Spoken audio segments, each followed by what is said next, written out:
Pak Suratno. Selamat pagi Pak Eko, selamat pagi Bapak Ibu semua. Apa kabar? Semoga semua dalam keadaan sehat walafiat, ya, dalam kondisi baik-baik ya. Izinkan pagi ini saya untuk share, kita diskusi tentang materi diabetes mellitus. Kaitannya dengan Supahabu ya. Semoga ini bisa bermanfaat bagi Bapak Ibu semua untuk mengedukasi pasien-pasiennya, untuk mengedukasi konsumennya ya.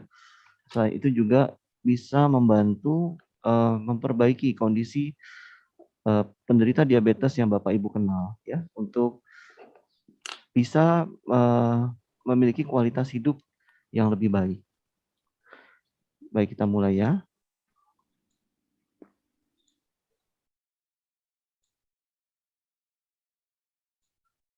Ya, dengan ini kita bahas pagi ini dengan diabetes mellitus ya. Seringkali kita berpikir apa sih sebenarnya diabetes mellitus itu ya. Diabetes mellitus itu atau penyakit kencing manis seringkali disebut sebagai diabetes saja. Sebenarnya diabetes ada dua secara garis besar, yaitu diabetes mellitus, yang satunya lagi diabetes insipidus. Nah, kalau insipidus sama sekali tidak ada hubungannya dengan kencing manis. Nah, saat ini kita membahas pada diabetes mellitus. Nah, diabetes mellitus itu merupakan gangguan metabolisme yang ditandai dengan peningkatan kadar gula darah yang tinggi selama periode waktu yang lama. Jadi tidak sewaktu-waktu aja, tapi gula darahnya itu tinggi dalam waktu yang lama. Jadi bukan singkat, jadi bukan hanya 1 hari, 2 hari. Gejala umumnya yang paling sering adalah 3 hal ini. Poliuria, sering buang air kecil, kemudian sering haus ya, lidahnya sering terasa pahit ya, ingin minum air putih atau mencari yang manis-manis ya. Karena penderita diabetes itu umumnya merasakan dehidrasi ya. Kemudian nafsu makannya meningkat. Nah, nanti kita bahas kenapa kok penderita diabetes yang notabene kadar gula darahnya tinggi kok dia nafsu makan melulu gitu. Kenapa kok dia lapar terus bawaannya? Kalau nggak diobati ya, banyak komplikasi yang diakibatkan oleh diabetes mellitus ini ya. Kemudian kita perlu tahu, kenapa sih seseorang itu bisa menjadi diabetes, ya. Jadi gini Bapak Ibu, glukosa merupakan pecahan dari karbohidrat yang dipakai oleh tubuh kita, yaitu tubuh manusia sebagai sumber energi.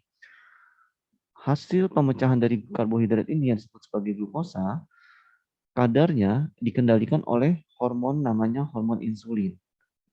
Jadi sampai di sini Bapak Ibu, apabila ada yang bukan dari medis, sudah mulai bisa membedakan bahwa insulin itu merupakan bagian dari hormon tubuh kita. Terus insulin itu apa? Insulin merupakan hormon yang diproduksi oleh organ pankreas. Posisinya kurang lebih di sekitar ulu hati kita, agak persis di ulu hati, di tengah-tengah ya. Ketika kita makan, pankreas ini akan menghasilkan insulin untuk mengirimkan pesan kepada sel-sel lain di badan. Untuk apa? Untuk nanti insulin ini menangkap kadar gula hasil pemecahan dari karbohidrat tersebut ditangkap oleh insulin masuk ke dalam sel. Nah, nanti glukosa yang sudah masuk ke dalam sel akan digunakan oleh sel untuk menjadi sumber energi. Kalau glukosa yang berlebih, glukosa di darah kita berlebih, ada kelebihan sisa glukosa yang nggak dipakai oleh sel kita untuk energi, kemana larinya? Nah, dia akan disimpan dalam bentuk glikogen. Nah, disimpan dalam bentuk glikogen, bank tempat penyimpanannya itu di dalam liver dan otot. Ya, liver atau hati dan otot. Sewaktu-waktu kita kurang gula, maka hati dan otot akan melepaskan cadangan gula tadi. Pada saat kadar gula darah mencapai tingkat yang rendah, sel-sel akan memecah glikogen menjadi glukosa kembali seperti tadi. Kalau kita kurang makan atau kita belum makan, ya gula yang disimpan tadi, cadangan glukosa tadi akan dipecah. Ya, glikogen dengan bantuan enzim glukagon. Glikogen dengan bantuan enzim glukagon dirubah menjadi glukosa untuk menciptakan energi. Diabetes disebabkan oleh pankreas yang tidak memproduksi cukup insulin, itu yang pertama. Atau yang kedua, sel-sel tubuh tidak bisa merespon. Jadi yang kedua itu kita tetap menghasilkan insulin, tapi sel-sel tubuhnya nggak bisa merespon dengan baik atau disebut sebagai resistensi insulin. Jadi bisa dibedakan ya Bapak Ibu, diabetes yang dialami oleh kebanyakan orang bisa yang tipe 2 ya, bisa karena dua hal. Karena jumlahnya kurang atau produksinya kurang. Yang kedua, jumlahnya cukup tapi dia tumpul, nggak ada gunanya, kira-kira gitu. Pemahaman yang mudahnya. Terus ada lagi ternyata diabetes tipe 1 selain tipe 2. Apa bedanya? Nah, pada diabetes yang tipe 1, sistem imunitas atau sistem autoimun menyerang, menghancurkan sel-sel di dalam pankreas kita, yaitu sel beta yang tugasnya memproduksi insulin.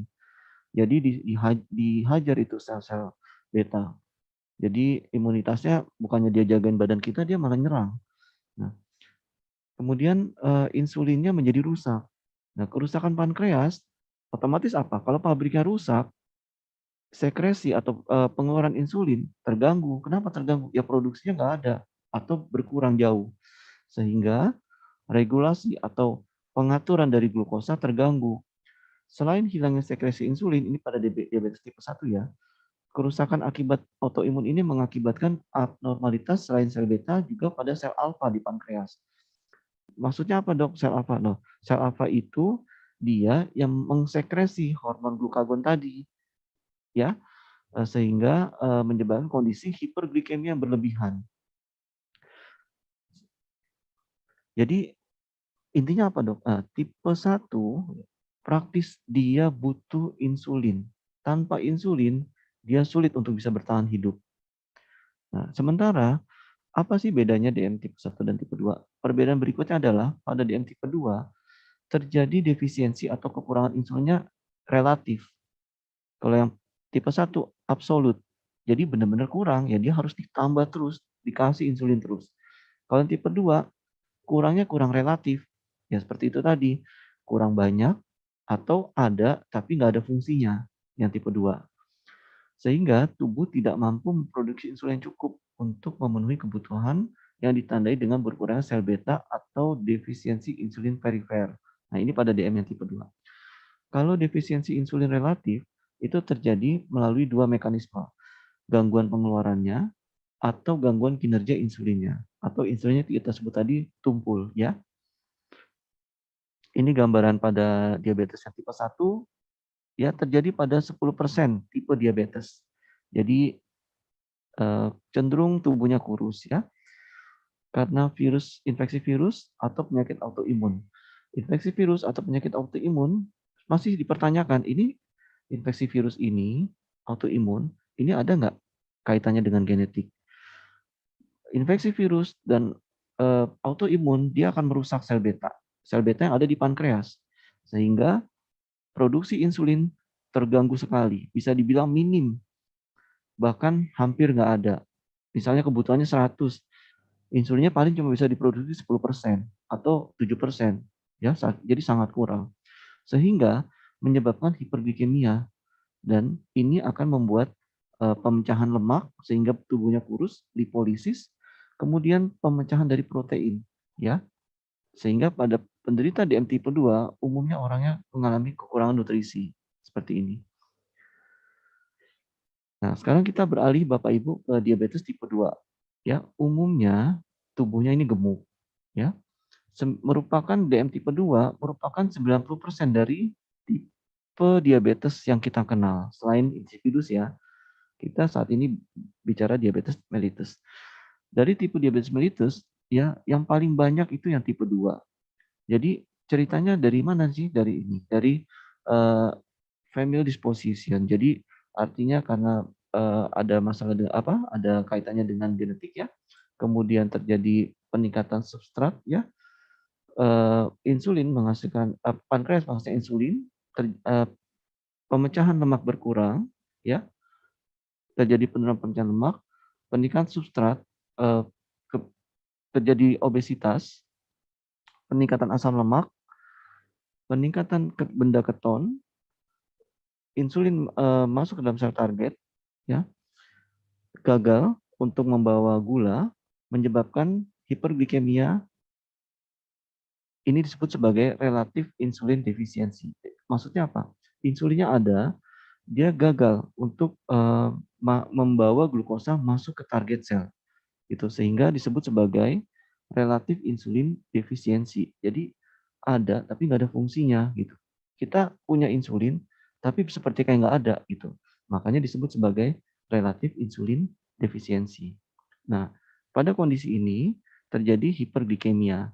Nah, hiperglikemia ini dia akan mengirim pesan kepada pankreas, pankreas, ini nih kadar gulanya tinggi, ayo dong keluarin lagi insulinnya.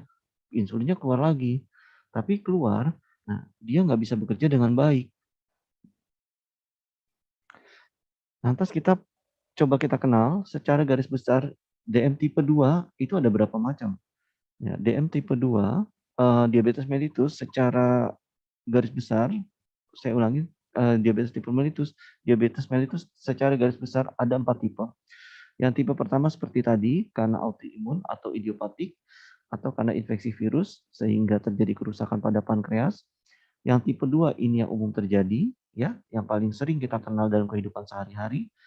Kemudian yang tipe lain karena defek genetik itu jadi pertumbuhan dari fungsi sel beta saat seseorang itu tumbuh dari bayi menuju dewasa karena gangguan genetik sehingga fungsi sel betanya itu tidak bisa berfungsi dengan baik, yang mana sel beta ini berperan dalam menghasilkan insulin.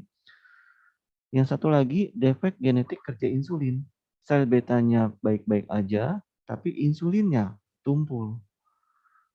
Kemudian penyakit eksokrin pankreas, kemudian endokrinopati, imbas dari obat atau penggunaan zat kimia jangka panjang, karena infeksi tertentu, kemudian jenis yang tidak umum dari diabetes yang diperantari oleh imunitas, gangguan imun lainnya, kemudian sindrom genetik yang berhubungan dengan diabetes. Yang keempat adalah diabetes gestasional. Jadi diabetes gestasional itu ini Bu, Bapak Ibu. Ini pada wanita hamil, terjadi pada beberapa wanita hamil yang sebelumnya tidak memiliki diabetes. Nah, ketika hamil, lantas kok jadi diabetes? Nah, itu yang disebut sebagai diabetes mellitus gestasional. Faktor apa aja yang bisa menyebabkan diabetes? Yang paling sering stres, ya. Kemudian gaya hidup yang tidak sehat dan terus dilakukan, asupan gula yang berlebihan, merokok, obesitas, konsumsi alkohol, serta penuaan. Yang paling akhir adalah genetik. Pada penderita diabetes yang dipengaruhi oleh gaya hidup yang buruk, ya. Jadi gini Bapak Ibu, misalnya nih, kita punya pasangan kita tuh diabetes. Dari penelitian, seseorang yang memiliki pasangan diabetes 26% dari 100 orang, ya, 26% dari sampel itu akhirnya akan menjadi diabetes juga. Kenapa? Karena dia mengikuti gaya hidup pasangannya. Gitu. Nah, laki-laki umumnya telat ketahuan bahwa dia itu menderita diabetes. Kenapa? Karena laki-laki itu paling jarang dilakukan pemeriksaan secara berkala, kecuali medical check up karena kebutuhan dari kantor atau medical check up karena kesadaran sendiri. Di luar itu jarang laki-laki memeriksakan kesehatan dirinya, medical check up secara rutin. Nah, sementara wanita itu lebih sering terdeteksi lebih awal. Kenapa? Karena wanita kan dia umumnya mengalami periode hamil. Nah, ketika hamil, dokter kandungan akan memeriksakan berbagai macam pemeriksaan lab.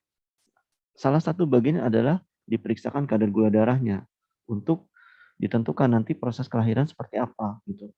Atau kalau ada diabetes, apakah akan dilakukan rawat bersama dengan dokter internis ya supaya bayinya ini sehat ya, supaya sang ibu yang diabetes juga terhindar dari komplikasi yang membahayakan ibu tersebut maupun bayinya. Jadi pada perempuan itu lebih sering terdeteksi lebih awal dibandingkan laki-laki. Kemudian kita mau tahu gejala diabetes kayak apa aja selain yang tadi, sering buang air kecil ya, sering aus atau polidipsia, kemudian sering lapar. Gejala-gejala lainnya itu yaitu sakit kepala ya, seringkali walaupun ini tidak pasti orang tidak spesifik kalau orang sakit kepala, "Oh, kamu diabetes ya." Namun ada gejala-gejala tambahan pada diabetes, yaitu penglihatannya kabur, kemudian mudah lelah, dan kalau luka itu agak lebih lambat. Nah, kalau udah mulai mengalami kayak begini, Bapak Ibu coba rutin memeriksakan kadar gula darahnya dan HbA1c. Sebagian mengalami kulit yang sering gatal-gatal.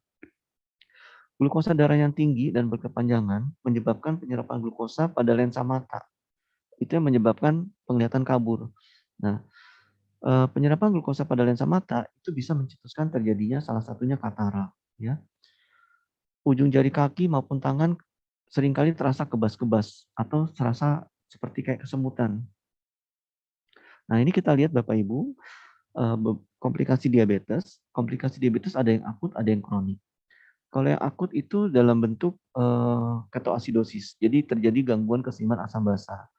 Jadi ini terjadi, komplikasi akut ini terjadi umumnya pada diabetes yang kadarnya di atas 500, di atas 600 kadar gula darahnya ya. Dia akan mengalami ketoasidosis, biasanya terjadi penurunan kesadaran, pusing ya, bahkan beberapa menjadi pingsan ya, tubuhnya bau gula ya. Nah, kemudian komplikasi yang kronik, komplikasi yang perlahan-lahan itu bisa merusak mata, ginjal, kemudian pada pria eh, bisa menyebabkan ejakulasi dini ya, atau disfungsi dari ereksi. Jadi ereksinya itu nggak keras atau gagal ereksi. Jadi sama sekali nggak bisa ereksi. Yang berikutnya adalah peripheral nervous system neuropathy. Nah, yang disebut sebagai peripheral nervous system neuropathy ini disebut sebagai neuropati diabetik. Ini yang kita alami yang dirasakan oleh penderita diabetes sebagai sensasi seperti kesemutan gitu. Ujung-ujung jari, ujung-ujung kaki ya, ujung jari tangan, jari kaki itu seperti kesemutan. Kemudian badan-badan kok kayak linu-linu ya, kadang-kadang nyeri-nyeri. Nah, itu disebut sebagai peripheral nervous system neuropati, gangguan neuropati diabetik. Nah, komplikasi kronik lainnya yaitu aterosklerosis. Jadi bisa mencetuskan adanya suatu aterosklerosis atau ada suatu plak di pembuluh darah, penebalan dari pembuluh darah ya, sehingga mengurangi luas dari saluran pembuluh darah ini. Nah, ini akan berbahaya kalau aterosklerosis ini terjadi pada otak dan jantung. Ini komplikasi akut ya. Kenapa bisa terjadi komplikasi akut ya? Kadar gula darahnya itu terlalu tinggi sehingga sel tidak dapat menggunakan gula seperti kita ketahui tadi. Gula harus digandeng sama insulin untuk masuk ke dalam sel. Nah, karena insulinnya tumpul, dia nggak mau nangkep gula, maka sel akan mengambil energi dari sumber yang lain dengan cara memecah lemak. Nah, kata si sel, "Mana nih kok gula nggak ada yang masuk, aku perlu energi nih." Yaudah deh, akhirnya dia minta sama yang lain. Nah, sel lemak lah yang jadi sasaran dipecah. Ketika sel lemak dipecah, menghasilkan benda keton. Nah, ini yang menyebabkan terjadinya suatu ketoasidosis. Karena sel lemak dipecah, menghasilkan senyawa kimia yang beracun menyebabkan darah menjadi lebih asam. Gejala awal yaitu sering buang-buang air kecil ya, mual, muntah, lelah, ya keringetan, kemudian kayaknya capek-capek gitu, ya, nyeri perut, terutama pada anak-anak. Pernafasan jadi cepat ya, atau pernafasan push-pull, disebut pernafasan push-pull di dalam bahasa medisnya, menjadi dalam dan cepat, ya, seperti terengah-engah begitu. Kenapa? Karena kenapa bisa terjadi napas cepat? Karena tubuh berusaha melakukan kompensasi untuk memperbaiki kadar keasaman darah tersebut. Kemudian bau napas penderita tercium seperti bau aseton. Bau aseton itu obat yang buat itu ya, menghapus cat kuku ya. Kemudian komplikasi akut ini kalau tidak segera diatasi bisa berkembang menjadi penurunan kesadaran atau koma, dan dalam waktu beberapa jam Kalau tidak cepat diatasi, bisa fatal dan bisa menimbulkan kematian. Komplikasi berikutnya adalah komplikasi yang kronik. Komplikasi kronik itu merupakan komplikasi yang jangka panjang. Seperti kita lihat di gambar tadi, ya, menyebabkan kegagalan ginjal sehingga memerlukan cuci darah ujungnya, ya, kerusakan retina yang menyebabkan kebutaan, serta kerusakan saraf dan pembuluh darah yang menyebabkan impotensi dan gangren dengan risiko amputasi. Komplikasi yang lebih serius lebih umum terjadi kalau seorang penderita diabetes ini jarang memeriksakan gula darahnya. Sehingga dari satu komplikasi ke komplikasi yang lainnya baru ketahuan belakangan ternyata, oh banyak ya, ternyata udah gangguannya udah banyak. Karena itu sebaiknya seorang penderita diabetes 2 hari sekali, kalau dia kadar gula darahnya terkontrol, usahakan 2 hari sekali tetap periksa gula darah mandiri. Nah, menurut Badan Penelitian dan Pengembangan Kesehatan Litbangkes Kementerian Kesehatan Republik Indonesia, penderita diabetes dapat mengalami komplikasi sebagai berikut. Lebih dari 50% ya mengalami penurunan disfungsi seksual pada laki-laki ya. Kalau pada wanita dia menjadi kurang bergairah. 30% refleks tubuhnya terganggu, lebih lambat. Kenapa? Karena kerusakan sarafnya tadi, neuropati. 29% mengalami gangguan pada retina mata atau disebut sebagai retinopati diabetik. Kurang dari 20% atau 16% mengalami katarak lebih cepat. Kenapa? Karena glukosa terserap masuk ke dalam lensa mata, menyebabkan lensa mata lebih cepat keruh. Jadi 50% tadi mengalami disfungsi ereksi, 50% lebih ya, hampir 51%. 50%-nya lagi penderita diabetes akan meninggal karena komplikasi pada penyakit jantung. Ini gambaran yang neuropati diabetik. Kalau Bapak Ibu maaf, ini gambaran gangren ya. Kalau Bapak Ibu ini gangrennya yang hitam ini ya, yang hitam ini gangrennya. Nah, Bapak Ibu tekan di daerah sini, arteri popltea ini ya, ditekan arterinya ini. Kalau misalnya arteri ini ditekan, kalau misalkan dia denyutnya kuat, berarti bagus. Tapi kalau denyutnya dia lemah atau dingin atau bisa hampir tidak terasa, itu berarti gangguan sirkulasi darahnya ke sini, ke ujung-ujung jari, itu mengalami masalah. Berarti mengalami gangguan.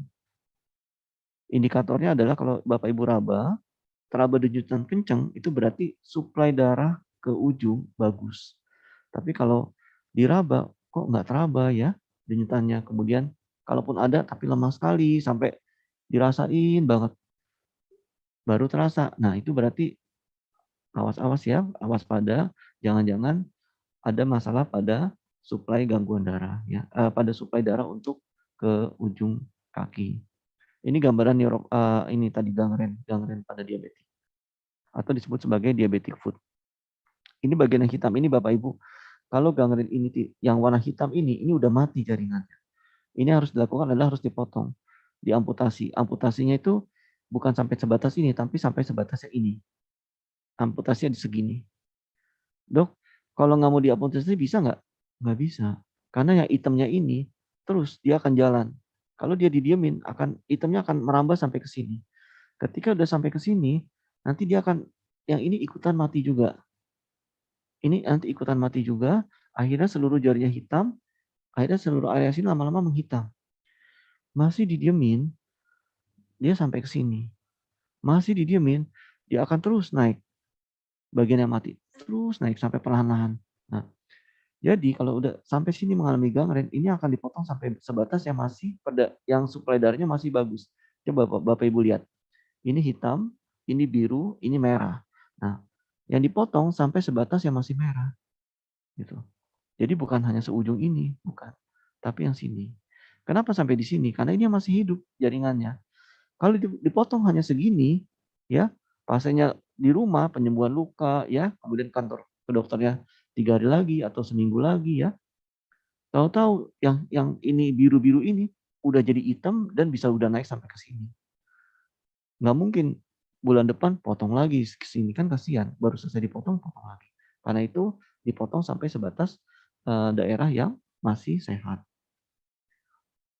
Ini komplikasi lainnya ya, bisa menyebabkan stroke ya, serangan jantung, kemudian gangguan arteri untuk ke ujung-ujung dari tubuh kita, disebut sebagai peripheral arterial disease, komplikasi kronik dari diabetes tadi. Kemudian komplikasi yang makrovaskuler ya, itu aterosklerosis tadi ya, yang kita sebut sebagai timbulnya plak ya, kemudian penebalan pada pembuluh darah ya. Ini pembuluh darah yang sehat, ini mulai terjadi penebalan, Bapak Ibu lihat. Ini rongganya bagus ya, luas ya, suplai darahnya bisa banyak ya yang ditampung di saluran ini. Ketika dia menebal akan menyempit. Pasti beda suplai darah ini dengan suplai darah yang ini. Nah, dari penebalan ini timbul sel lemak plak di dalamnya. Sel lemaknya semakin membesar, saluran makin menyempit. Sel lemaknya makin keluar lagi, akhirnya makin menyempit lagi. Nah, kalau ini terjadi pada jantung, bisa menyebabkan serangan jantung. Ya, ini gambaran aliran darah yang baik. Ini mulai ada plak, kemudian ini plaknya semakin besar dan bertambah di atasnya. Ya, aliran darah sudah mulai terganggu. Ini plaknya semakin bertambah besar, aliran darah semakin terganggu. Komplikasi berikutnya yang mikrovaskuler, yaitu gangguan pada ginjal. Nah, ini glomerulus ginjal, ya. Ini bagian untuk filter ginjalnya, ya, glomerulus. Pada yang sehat, ya, glomerulus itu dia akan memfilter cairan yang tidak dipakai oleh tubuh kita, ya, hasil metabolisme untuk dibuang. Pada diabetes yang terjadi gangguan mikrovaskuler, terjadi kerusakan pada glomerulusnya, di mana fungsi glomerulus atau saringan-saringan di ginjal ini itu pecah, rusak. Kalau bahasa umum kita kenal sebagai udah dol gitu kira-kira, udah jebol saringannya. Nah, ketika saringan ini jebol, albumin di dalam tubuh kita ikut kebuang. Ketika saringan ini belum jebol, albumin di dalam tubuh kita tersaring. Kamu albumin dibutuhkan oleh tubuh.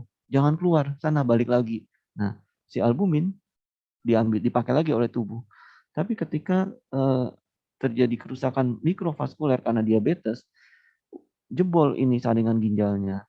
Sehingga pada penderita diabetes yang sudah tahap lanjut seringkali terjadi kondisi kekurangan albumin. Nah, karena kekurangan albumin tadi itulah yang menyebabkan ketika seorang penderita diabetes saat luka sulit sembuh.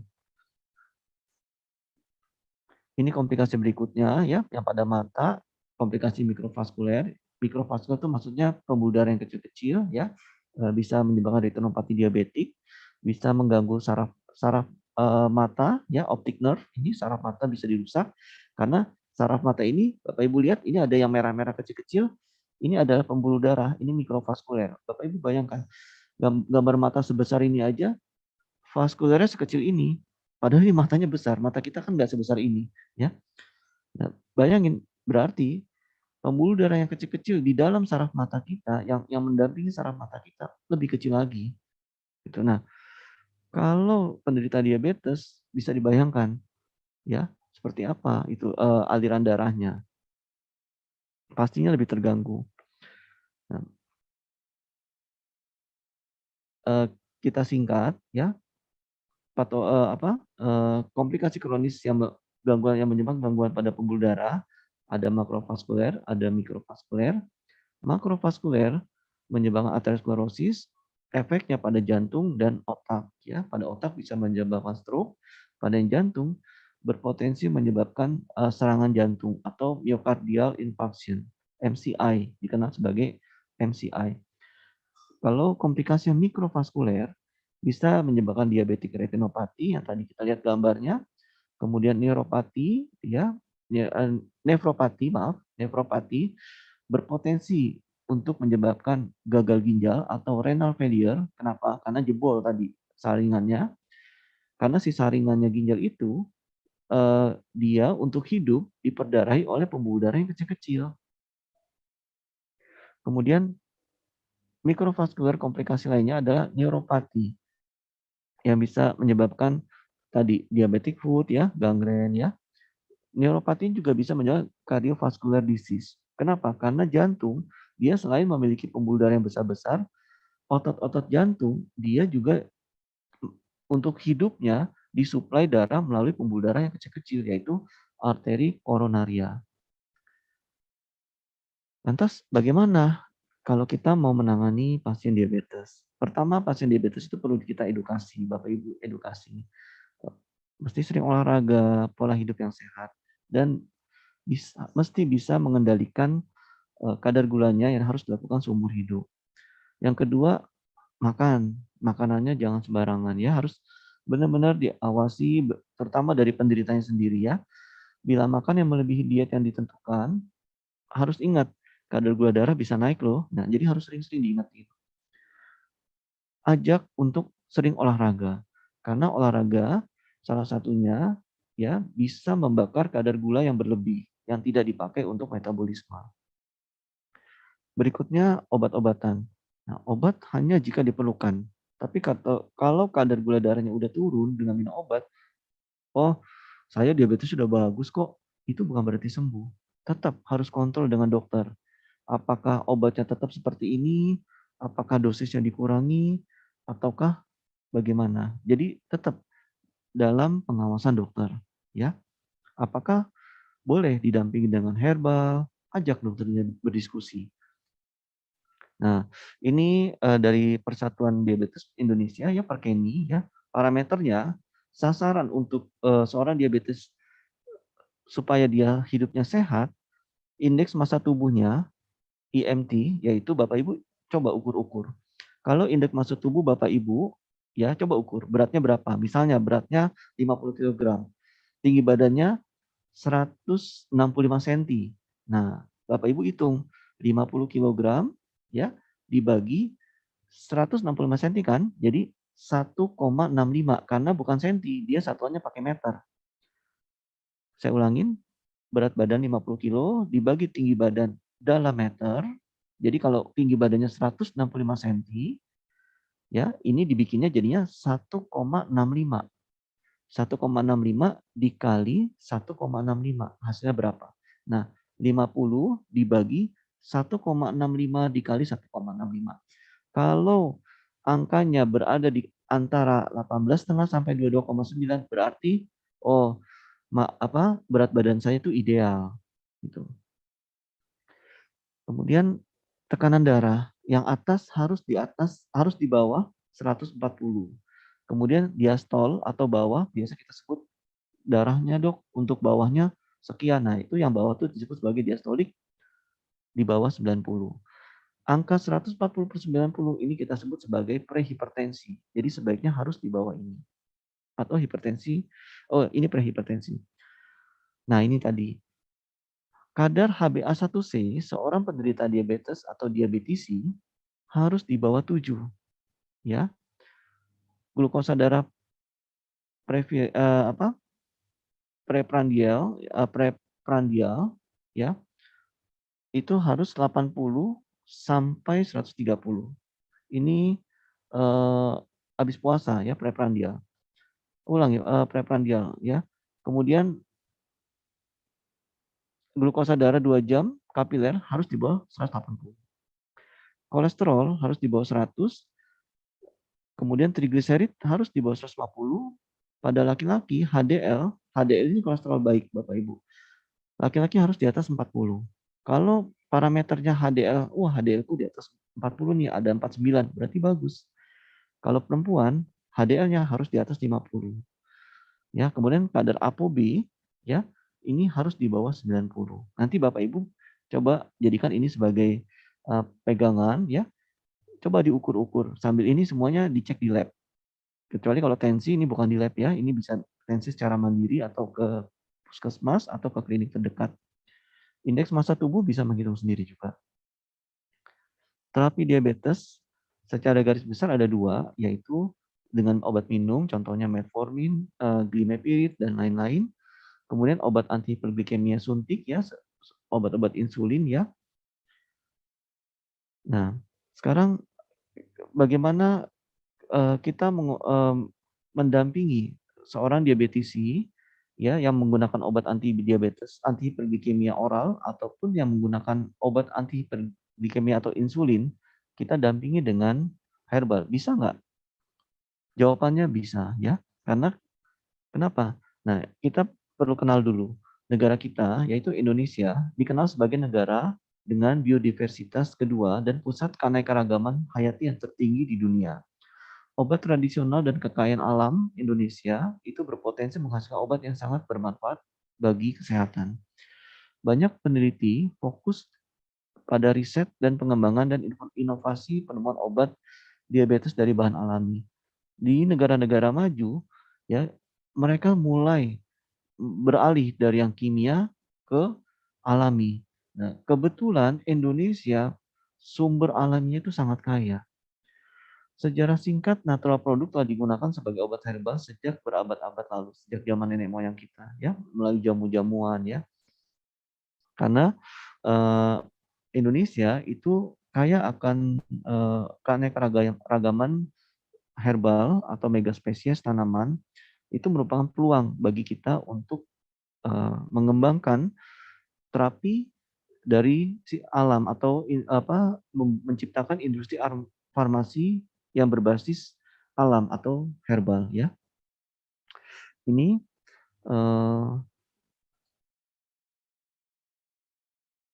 ya, ini fitoterapi risetnya ya. Bagaimana herbal bisa untuk kita gunakan untuk mengobati diabetes, mendampingi insulin ya, dengan cyanidin ya, beriberi kurkuma, kemudian cyanidin dengan moringa.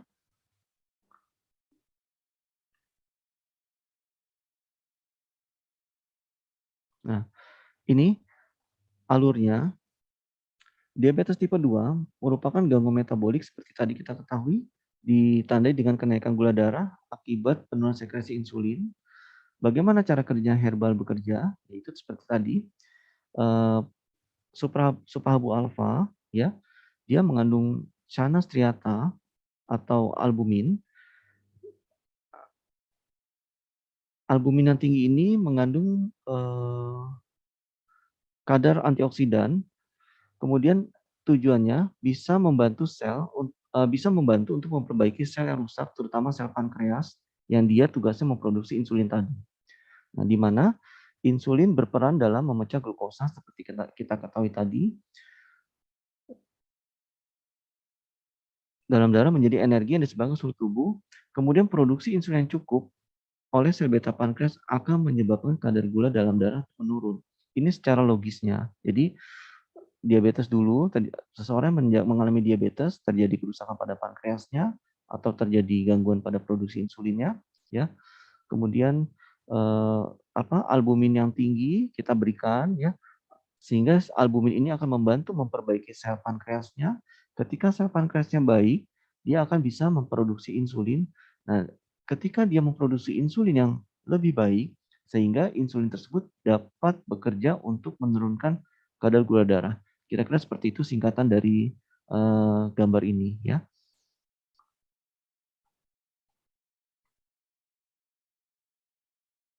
Nah, supahabu alfa mengandung albumin 3 bagian besar, yaitu albumin 300 mg, kurkuma 100 mg, dan moringa 100 mg.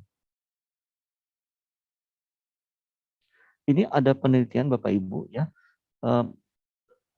Ini ada penelitian dari luar ya. Sebuah tim melakukan penelitian. Ini penelitian pada manusia ya. Manusia yang diabetes sama yang tidak diabetes diberikan moringa. Moringa itu daun kelor yang terdapat pada supahabu alfa. Cara bacanya begini Bapak Ibu, kita lihat sama-sama ya. Mulai yang atas dulu, ini ada grafik yang merah, hijau, dan biru. Grafik yang merah, ini penderita diabetes diberikan moringa 1 gram. Yang hijau, penderita diabetes, yang hijau ini, penderita diabetes diberikan ditambahkan moringa sebanyak 2 gram. Yang merah, yang biru, penderita diabetes yang sama sekali tidak diberikan moringa. Jadi yang gampangnya, yang biru penderita diabetes tanpa moringa, yang merah penderita diabetes moringa 1 gram, yang hijau penderita diabetes moringganya 2 gram. Ini 8, 10, 12, 14 ini jam ya, ini jam. Jadi jam 8 penderita diabetes itu yang hijau diberikan moringa 2 gram, yang merah 1 gram, yang biru tanpa moringa. Ya. Kita lihat hasil akhirnya, Bapak Ibu. Yang hijau, penderita diabetes yang dengan pemberian moringa 2 gram, itu dia kadar glukosa darahnya di bawah dari kadar glukosa darah penderita diabetes tanpa moringa. Yang biru ini tanpa moringa, yang hijau ini dengan moringa 2 gram. Moringa 1 gram dengan 2 gram hampir sama. Hampir sama. Yang merah ini 1 gram, yang hijau ini 2 gram. Hampir sama. Tapi secara rata-rata, pemberian moringa 2 gram, itu dia lebih turun kadar gula darahnya. Nah, yang tidak diberikan moringa, dia lebih tinggi. Jadi antara merah dengan hijau, 1 gram atau 2 gram, karena dia beda tipis. Bapak Ibu bisa bayangkan, kalau kita berikan moringa lebih tinggi lagi, tentunya grafik yang hijau ini ya akan lebih turun lagi. Gitu. Ini sengaja dibuat dari penelitinya tidak terlalu terpaut jauh karena mau melihat kalau dengan kadar yang beda sedikit, apakah ada hasilnya? Ternyata walaupun beda sedikit, ada hasilnya. Nah, ini bisa membuktikan bahwa moringa itu bisa membantu untuk menurunkan kadar gula darah. Dari hasil riset ini, ya, ini hasilnya, summary-nya, ada kecenderungan efek dosis pada respon, ya, dosis respon. Jadi ada respon terhadap dosis yang 1 gram atau 2 gram. Dengan penurunan yang lebih besar pada pasien diabetes yang mengkonsumsi 2 gram daun kelor dibandingkan yang tidak mengkonsumsi daun kelor. Ya, perbedaannya sebesar 92 milimol per menit per liter. Ya, ini yang merah tanpa moringa, yang hijau dengan moringa. Kemudian manfaat Supahabu alfa secara garis besar, ya, untuk diabetes. Pertama, yang kita pegang ya untuk diabetes ya, dia bisa menjaga kadar gula darah. Kedua, membantu menurunkan kolesterol, ya. Yang ketiga, ini tentunya dibutuhkan oleh para pria ya, memperbaiki disfungsi ereksi. Ya, saya yakin tidak ada satupun pria di dunia yang merindukan disfungsi ereksi. Pasti kepingin ereksinya tuh baik-baik aja. Nah, yang keempat, ini adalah sesuatu yang diinginkan hampir seluruh wanita di dunia, yaitu ingin keputihannya itu sembuh atau bebas dari keputihan. Berikutnya, manfaat Supahabu alfa adalah mencegah komplikasi lebih lanjut pada penderita diabetes seperti yang tadi sudah kita ikuti bersama. Terima kasih.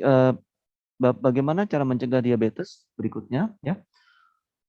Ya ini gambar ya Bapak Ibu ya, gambar kartun ya. Ini maksudnya gambar laki-laki yang obesitas, dia harus olahraga. Walaupun rasanya berat, dia memaksakan diri. Pokoknya dia harus olahraga. Supaya apa?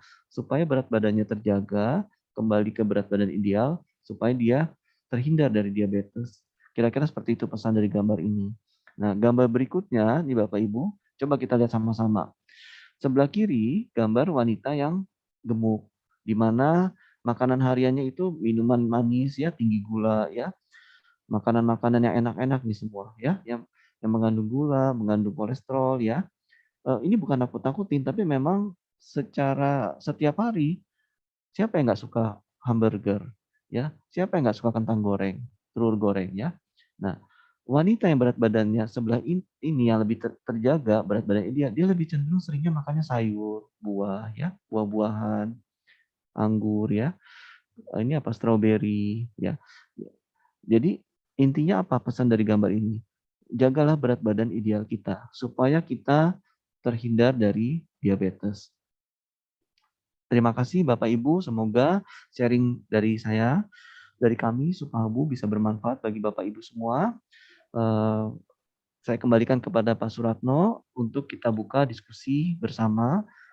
Saya coba akan membantu menjawab. Mudah-mudahan bisa membantu untuk konsumennya Bapak Ibu semua. Terima kasih. Saya ucapkan selamat siang. Assalamualaikum warahmatullahi wabarakatuh. Salam sejahtera.